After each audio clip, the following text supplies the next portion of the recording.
Start कर रहा हूँ बच्चों। मैं यहाँ पर स्ट्रिंग टॉपिक स्टार्ट कर रहा हूँ, और स्ट्रिंग टॉपिक में उस टॉपिक की प्रोग्रामिंग करने के लिए आपको सबसे पहले प्रीडिफाइंड फंक्शंस के बारे में पता होना चाहिए। तो पहले मैं प्रीडिफाइंड फंक्शन बताऊंगा आपको, और देन मैं उसके आगे डिटेल यानी प्रोग्रामिंग की डिटेल चलेगी।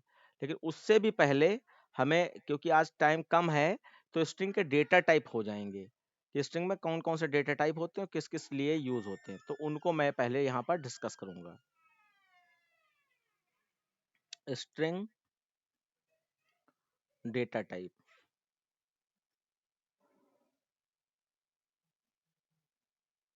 तो स्ट्रिंग डेटा टाइप में सबसे पहले आपका नंबर 1 पे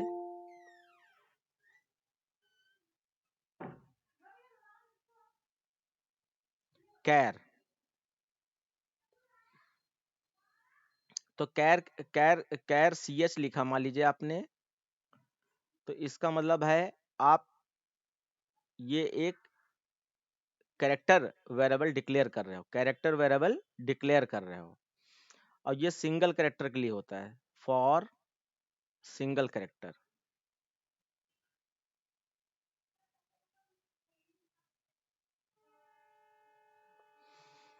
अब ये तो डिक्लेरेशन है, मान लीजिए इसमें कोई वैल्यू स्टोर कराना चाहते हो, तो यहाँ पर आपको char fix value, char C H is equal to A लिख दीजिए,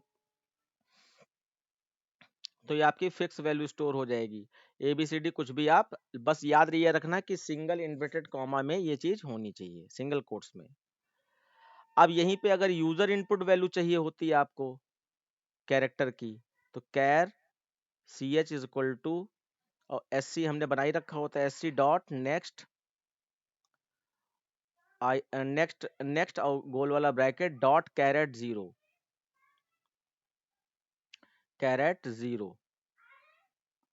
तो ये आपका सिंगल कैरेक्टर के लिए है, पहले ऊपर लिख ही दिया है फॉर सिंगल कैरेक्टर। तो फिक्स वैल्यू ऐसे स्टोर होगी और यूजर इनपुट वैल्यू ऐसे स्टोर होगी, अगर कोई कैरेक्टर वैल्यू यूजर इनपुट कराना चाहते हो। फिर प्रिंटिंग करना है, तो S O P L N C H print करा दीजिए। तो अभी मैं यहाँ पर यही ए वाली ही वैल्यू मान के चल रहा हूँ कि मैंने ए स्टोर कराया है, तो आपका यहाँ पर ए प्रिंट हो जाएगा, और यूजर इनपुट वैल्यू में आप वैल्यू बदलना चाहो तो बदल सकते हो, तो वो चीज स्टोर हो जाएगी। तो ये character store, character variable declare कैसे होता है, कैरेक्टर वेरिएबल में इनिशियल वैल्यू कैसे डाली जाती है, और कैरेक्टर वेरिएबल में अगर यूजर इनपुट वैल्यू चाहिए हो, ये यूजर इनपुट वैल्यू है।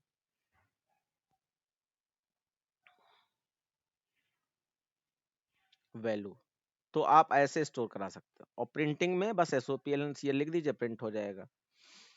फिर उसके बाद नेक्स्ट है आपका कैरेक्टर एरे, यानी कि अगर एक से अधिक वैल्यू स्टोर कराना चाहते हो तो कैरेक्टर एरे लेना पड़ता है। अब एरे इसीलिए पहले पढ़ाया जाता है, लेकिन यहाँ पे कोई दिक्कत नहीं है। एरे का मतलब मैं बताता हुआ चल रहा हूँ कि किसी भी वेरिएबल को डिक्लेयर करते समय अगर स्क्वायर ब्रैकेट लगा दिए जाएं ऐसे, और फिर यहाँ पर न्यू, ये डिक्लेरेशन इसका अलग है, कैर, और यहाँ पे मैंने दे दिया 4 या 5 दे दिया 5। तो इसका मतलब ये हुआ कि मेमोरी में सी एच नाम का वेरिएबल 5 बॉक्स बनाएगा, ये नंबर ऑफ बॉक्स हैं, तो 5 बॉक्स की मेमोरी बनाएगा, और 5 अब बॉक्स। यस बेटा। पर 6 नहीं बनाएगा क्योंकि सर इंडेक्स 0 से शुरू होता है। हाँ, तो वो मैं जीरो से ही स्टार्ट कर रहा हूँ, 5 बॉक्स हैं खाली, अभी बताया मैंने। फिर सर बट ये बॉक्स जो होते हैं, तो ये बॉक्स में जो पहला बॉक्स होता है उसका इंडेक्स नंबर 0 होता है, फिर 1 2 3 4 ऐसे करके ये बॉक्स की मेमोरी। तो यानी यहाँ पर सिर्फ मैंने वेरिएबल डिक्लेयर किया है, और ये एरे टाइप का वेरिएबल डिक्लेयर किया है, ये एरे एरे कैरेक्टर है, एरे कैरेक्टर या कैरेक्टर एरे कह लीजिए। और इससे क्या हुआ, सी एच ने 5 बॉक्स की मेमोरी बना ली, अभी कोई वैल्यू नहीं गई है।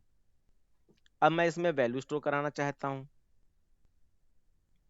तो मैं अगर फिक्स वैल्यू इसमें स्टोर कराना है, तो C H square bracket is equal to curly bracket के अंदर आपका 5 कोई कैरेक्टर दे दीजिए, और कैरेक्टर हमेशा सिंगल कोट्स में ही दिए जाते हैं। तो मैंने AEIOU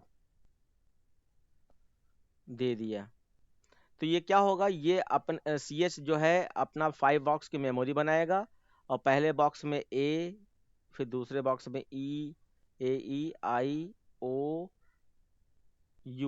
स्टोर कर देगा। ये हमारे यहाँ पर क्या है, इंडेक्स नंबर है,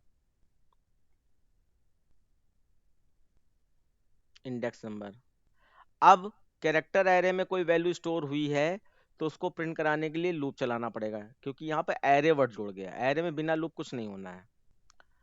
तो यहाँ पर अगर प्रिंटिंग करनी होती तो फॉर आई से लूप चलाते, i इज इक्वल टू 0, क्योंकि पहला बॉक्स आपका 0 इंडेक्स नंबर होता है, तो इसलिए 0 से चलाते। i इज लेस देन, अब 5 बॉक्स हैं, और i प्लस प्लस।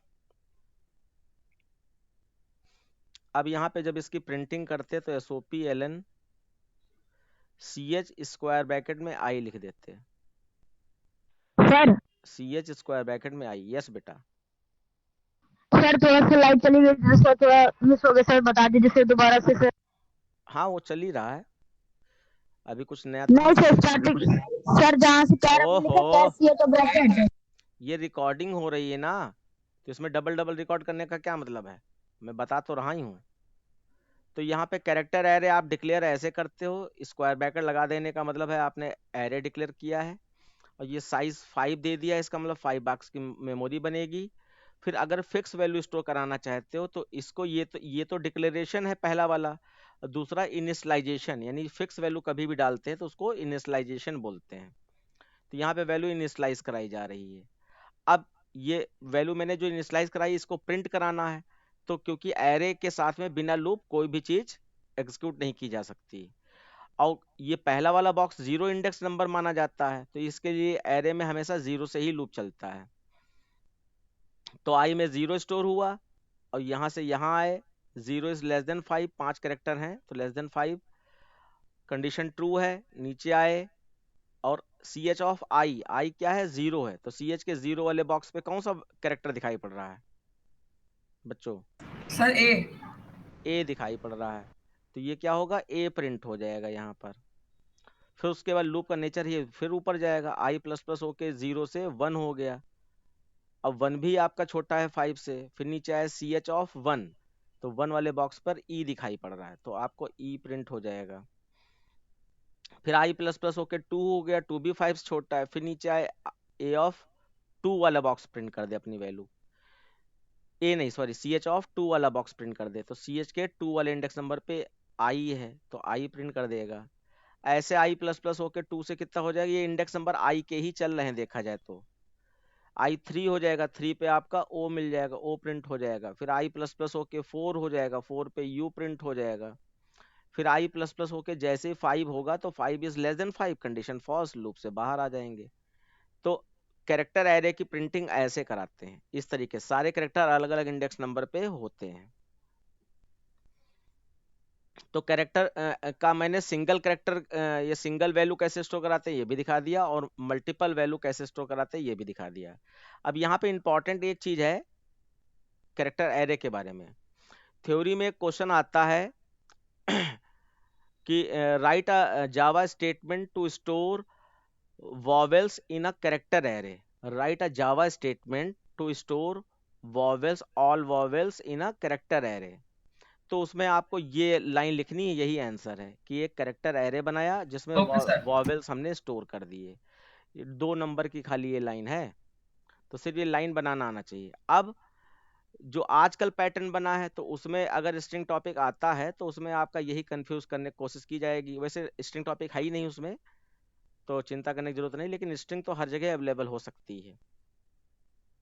तो उसमें क्या है, ये इनिशियलाइजेशन का तरीका गलत कर दें, मान लीजिए डबल कोट्स लगा दें तो डबल कोट्स गलत हो जाएंगे।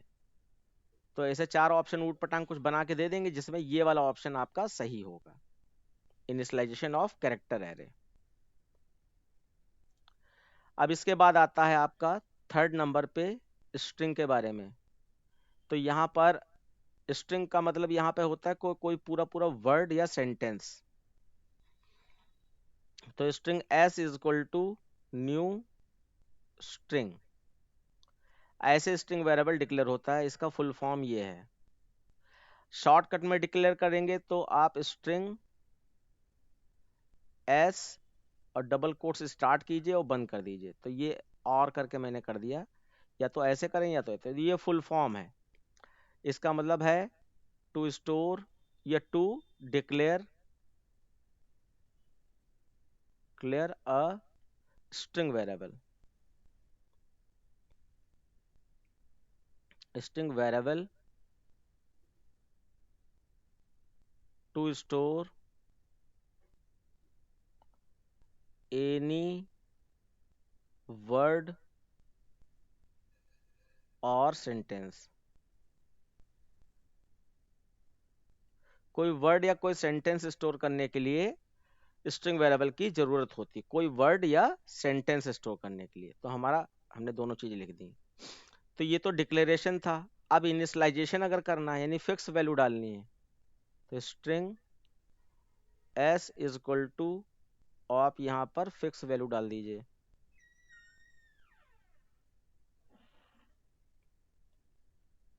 ये फिक्स वैल्यू स्टोर हो गई। ऐसे ही यहाँ पे पूरा एक सेंटेंस लिख सकते थे, जो भी आप देना चाहें, I am a good boy, इस तरीके से कुछ। फिर उसके बाद आप प्रिंटिंग कैसे करें। प्रिंटिंग से पहले मैं यहाँ पर एरे, क्योंकि अभी नहीं है आपके कोर्स में, इसलिए मैंने उसका यूजर इनपुट नहीं दिखाया है। लेकिन स्ट्रिंग तो है, तो स्ट्रिंग का अगर यूजर इनपुट करना चाहें तो इस तरीके से कर सकते हैं। String S is equal to sc dot next line, next line.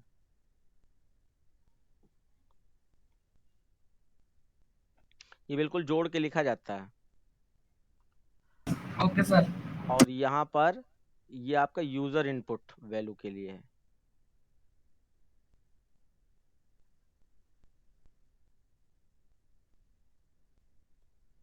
ठीक है, इसके लिए है।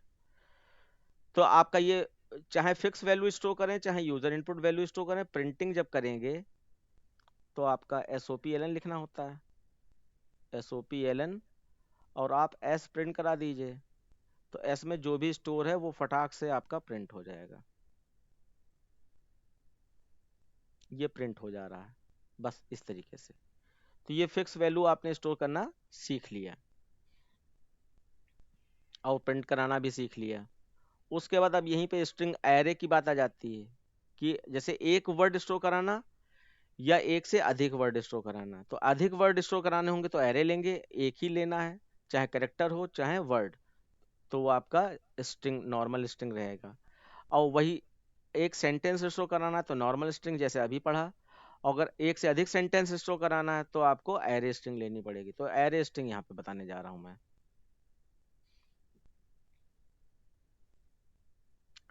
आपने लिखा string S is equal to, sorry, array है तो स्क्वायर ब्रैकेट लग जाएगा यहाँ पर।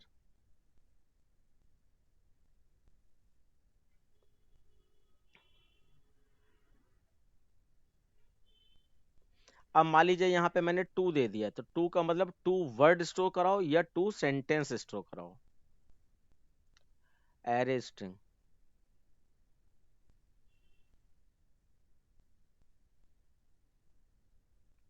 2 वर्ड या 2 सेंटेंस। तो ये क्या होगा, ये एस नाम का वेरिएबल अपनी 2 मेमोरी बना लेगा इस तरीके से। ये 0 इंडेक्स नंबर, ये 1 इंडेक्स नंबर, इस तरीके से 2 मेमोरी बना लेगा। और जो भी पहला नाम देंगे वो यहाँ स्टोर हो जाएगा, दूसरा नाम देंगे वो यहाँ स्टोर हो जाएगा। तो इसको करने के लिए हमें यहाँ पे इनिशियलाइजेशन सीखना पड़ेगा। तो string S square bracket is equal to, अब कर्ली ब्रैकेट में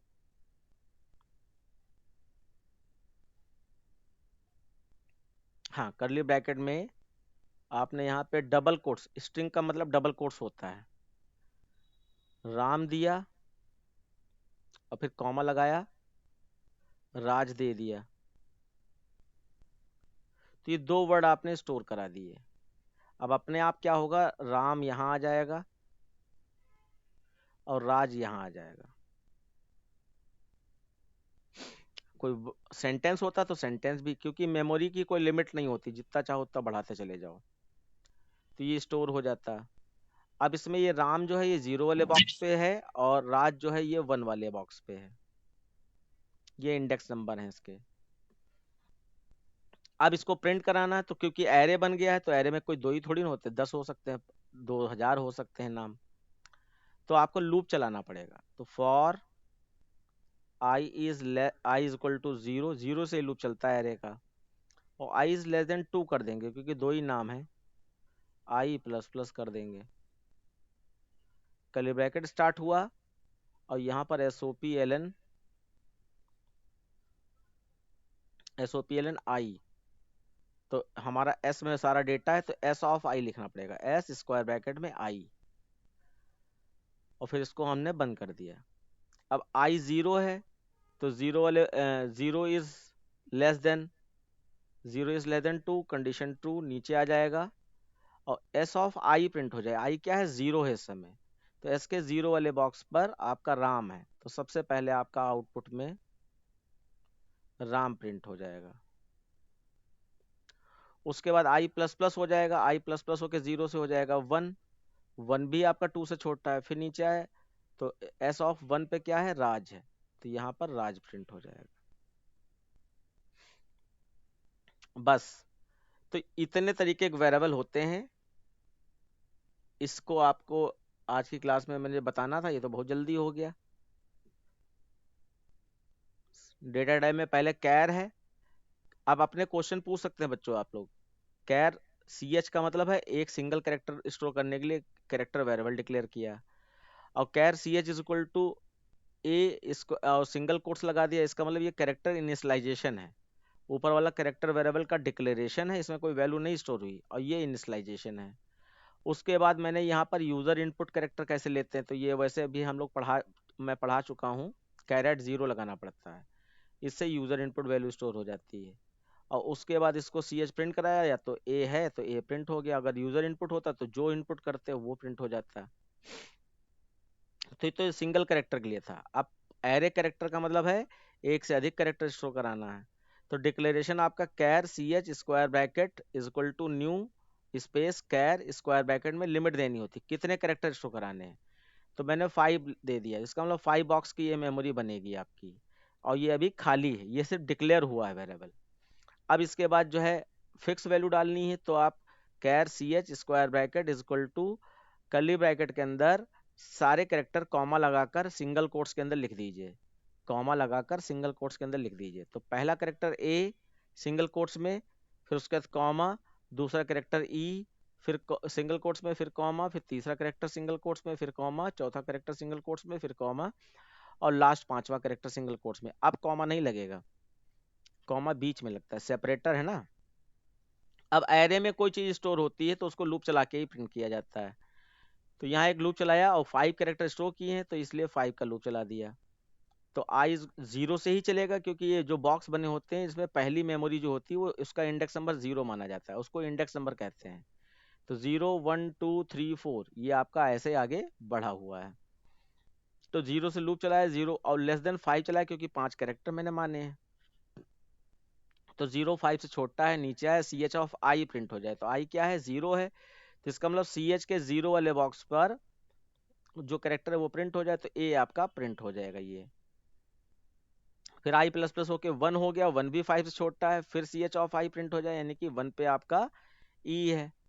फिर i प्लस प्लस होके 2 हो गया, 2 भी 5 से छोटा है, 2 पे आपका I है, इंडेक्स नंबर के हिसाब से चलता है। फिर i प्लस प्लस होके 3 हो गया, 3 पे आपका O है, और फिर i प्लस प्लस होके 4 हो गया, 4 पे आपका U है, तो ये पांचों कैरेक्टर आपके प्रिंट हो गए।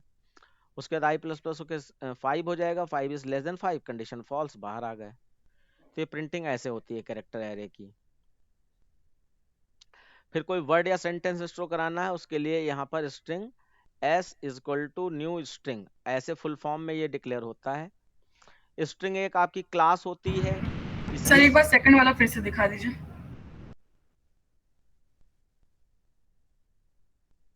ठीक है, तो ये ऐसे है। Okay sir. फिर स्ट्रिंग वेरिएबल का मतलब है कोई पूरा पूरा वर्ड या सेंटेंस स्टोर कराना है। तो ये पहली लाइन आपकी डिक्लेरेशन की है। तो दो तरीके डिक्लेरेशन मैंने बताया, एक string S is equal to new string, और एक string S is equal to double quote start करो बंद करो, बीच में कोई स्पेस देने की जरूरत नहीं है, ये ध्यान रखना है। तो यहाँ पर और करके मैंने लिख दिया है। अब यहाँ स्ट्रिंग एक क्लास होती है, इसलिए क्लास ये नॉन प्रिमिटिव डेटा टाइप में आ गई आपकी।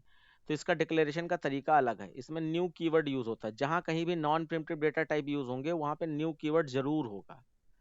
किसी क्लास का ऑब्जेक्ट डिक्लेयर करते हो तब भी न्यू कीवर्ड लगता है, स्ट्रिंग डिक्लेयर करते हो तब भी न्यू कीवर्ड लगता है, एरे डिक्लेयर करते हो तब भी न्यू कीवर्ड लगता है। तो न्यू क्या है? नॉन प्रिमिटिव डेटा टाइप को डिक्लेयर करने का कीवर्ड है, और ये मेमोरी क्रिएट कराने का काम करता है। न्यू कीवर्ड एस के लिए मेमोरी बनाएगा, मेमोरी एलोकेशन का काम करता है। और लास्ट में ये जो है ये स्ट्रिंग, क्योंकि ये क्लास है तो क्लास का एक कंस्ट्रक्टर होता है। तो ये जो दोबारा से स्ट्रिंग लिखी गई ये कंस्ट्रक्टर के लिए लिखी गई कि इसका इनबिल्ट कंस्ट्रक्टर पहले से ही लाइब्रेरी फाइल्स में बना पड़ा होता है। तो ये एस नाम के वेरिएबल में नल वैल्यू स्टोर कराएगा। स्ट्रिंग की डिफॉल्ट वैल्यू क्या होती है? नल, NULL, नल। तो ये नल वैल्यू इसमें स्टोर कराएगा। तो ये दो तरह का डिक्लेरेशन हो गया। फिर ये आपका इनिशियलाइजेशन है, तो इनिशियलाइजेशन में फिक्स वैल्यू डालना है। तो आपने लिखा string S equal to Ram ji, तो ये राम जी इसमें स्टोर हो जाएगा। अब यहाँ पे पूरा सेंटेंस देना चाहे तो सेंटेंस भी पूरा दे सकते हैं। और यूजर इनपुट स्ट्रिंग लेनी है तो आप sc.next लाइन लिखते हैं। याद होगा आपको, मैंने बताया था यहाँ पे डिफरेंस नेक्स्ट और नेक्स्ट लाइन में क्या डिफरेंस होता है, याद है किसी को? लास्ट क्लास में जो रिवीजन बैच कर रहे थे। तो नेक्स्ट का मतलब होता है कि कोई एक ही वर्ड स्टोर हो। अगर आपने राम जी अवस्थी दिया होता तो यहाँ पे नेक्स्ट क्या करता है, स्पेस मिलने के बाद के जो वर्ड है उनको इग्नोर कर देता है, यानी छोड़ देता है। तो राम जी अवस्थी लिया तो राम जी तो ले लेगा, और जैसे स्पेस मिलेगा तो स्पेस से आगे का पूरा इग्नोर कर देता है। तो राम जी सिर्फ लेगा, अवस्थी छोड़ देगा स्पेस के साथ में, उसको स्टोर नहीं कराएगा। अगर नेक्स्ट लाइन लिखा है तो नेक्स्ट लाइन में आपका पूरा का पूरा सेंटेंस विद स्पेस स्टोर करा लेता है। एक और डिफरेंस बताया था मैंने नेक्स्ट और नेक्स्ट लाइन में। तो नेक्स्ट में क्या होता है कि जब कोई एक सिंगल वर्ड स्टोर करता है, स्पेस से पहले वाला स्टोर करता है, तो कर्सर आपका सेम लाइन में रखा रहता है। और नेक्स्ट लाइन में कर्सर स्टोर कराने के बाद नेक्स्ट लाइन में अपने आप चला जाता है, नेक्स्ट लाइन में /n माना जाता है, उसको नेक्स्ट लाइन में भेज देता है। तो ये डिफरेंसेस बताए थे मैंने। तो ये आपका राम जी स्टोर हुआ, एस को प्रिंट कराओगे तो राम जी प्रिंट हो जाएगा। ऐसे ही आप एक से अधिक वर्ड या एक से अधिक सेंटेंस लेना चाहते हो तो आपको एरे स्ट्रिंग लेनी पड़ेगी। तो ये आपका एरे स्ट्रिंग है, मैंने लिख दिया है यहाँ पर। और एरे हो या कुछ भी हो, आपका नॉन प्रिमिटिव डेटा टाइप में न्यू कीवर्ड लगता ही लगता है। एरे की पहचान है कि यहाँ पर ये स्क्वायर ब्रैकेट लगा है। तो string S square bracket is equal to new string, और इसमें 2 दे दिया। अगर 2 दे दिया तो 2 वर्ड या 2 सेंटेंस स्टोर करा सकते हैं। अगर यहाँ 2000 दे दें तो 2000 वर्ड या 2000 सेंटेंस किसमें? एस में ही स्टोर हो जाएंगे। यहाँ पे 4 वेरिएबल अलग से नहीं लेने हैं, एस के एक ही मेमोरी में अलग अलग बॉक्सेस पे सारे वर्ड स्टोर हो जाएंगे। फिर यहाँ पे मैंने फिक्स वैल्यू स्टोर करा के दिखाया। तो यहाँ पे भी एक स्टेटमेंट आ सकता है कि write a statement to store 5 words in a string array variable या स्ट्रिंग एरे। तो ये आपकी यही वाली लाइन है, 5 वर्ड स्टोर करने हैं। तो पहला वर्ड राम हो गया, ऐसे कॉमा लगाकर डबल कोट्स पहचान है इसकी स्ट्रिंग की, स्टोर करते चले जाइए, 5 वर्ड स्टोर हो जाएंगे। फिर स्ट्रिंग में जब जो चीजें स्टोर होती, मतलब एरे में कुछ भी स्टोर होगा तो उसके लिए लूप जरूर चलाना पड़ेगा। तो आपका यहाँ पे लूप चलाया, आपका एरे है तो 0 से ही लूप चलेगा। तो इसलिए 0 आई की वैल्यू कर दी, और 0 2 वर्ड स्टोर किए हैं तो <2 चला दिया। 0 इज <2 तो एस ऑफ आई क्या है? 0। तो एस के 0 वाले बॉक्स पे क्या है? राम है। तो ये राम प्रिंट हो जाएगा आपका। फिर आई प्लस प्लस होके 1 हो गया, 1 भी 2 से छोटा है। एस ऑफ 1 पे आपका क्या है? राज। तो राज प्रिंट हो जाएगा आपका यहाँ पर। बस ये आपके ओवरऑल डेटा टाइप हो गए। किसी को कोई क्वेश्चन पूछना है? कोई क्वेश्चन है किसी का? No sir. नहीं सर नहीं। हाँ, जितना समझाया समझ में आ गया? यस सर, बहुत अच्छे से आ गए। हाँ, बहुत अच्छी बात है। अब यहाँ पर स्ट्रिंग के दो तरीके के फंक्शन होते हैं, एक आपका कैरेक्टर फंक्शन होते हैं और एक आपका स्ट्रिंग फंक्शन होते हैं, बिल्ट इन फंक्शन या प्रीडिफाइंड फंक्शन कह सकते हैं। तो क्योंकि क्लास का टाइम हमारे पास ज़्यादा इसमें नहीं बचा है और आपके फंक्शंस बहुत ज़्यादा होते हैं, तो इसलिए जो है मैं इसको अभी ना कराकर, क्योंकि मुझे रिवीजन बैच स्टार्ट करना है, तो आज थोड़ा सा ज़्यादा हो जाएगा रिवीजन बैच, है ना? तो इस क्लास को मैं यहाँ पे स्टॉप करके और एक दो तीन मिनट बाद, या आपका सीधे सीधे समझ लीजिए कितना टाइम हुआ है, 53। 52 हुआ है। हाँ, 53 हुआ है। तो आप इसमें जो है जैसे ही आपका 7 होगा, 7 पे आपका लिंक आ जाएगा, वो एक्स्ट्रा क्लास वाला है। अटेंडेंस। हाँ, अटेंडेंस मैं ले लेता हूँ। तो 9th वाले बच्चों को कहीं जाने की जरूरत नहीं है अभी, वो